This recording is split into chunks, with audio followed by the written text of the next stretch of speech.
Hello guys, share ko lang tong DIY natin portable power supply 12 volts 14 amperes. So ayan, spot weld lang natin yung mga cell. Ayan, and then after spot weld, kabit natin yung mga BMS. Ayan, yan yung nakakabit na yung BMS. So ayan na siya nung na-build. So gumamit tayo ng fast charger and then LED na 18 watts. Ayun, meron din siyang voltmeter. So ayan, 12.6 yung actual voltage. Ayan yung LED light. Ayan, so 18 watts yan. So ayan po yung charger, 12.6 volts to ampere. Ayan, so matagal-tagal po yan malobat kasi yan 14 ampere.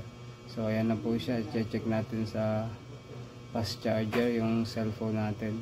Ayan, charge natin. So yan po is 3 ampere 5 volts.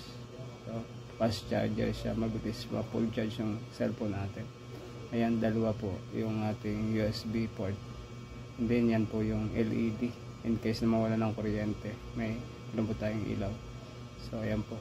And then meron po tayo dyang auxiliary supply 12 volts. Pwede po natin ikabit yan sa mga horn o kaya ceiling fan na 12 volts. Ayan. Ayan po. Yan lang po yun. So, thank you very much. PM lang po kayo.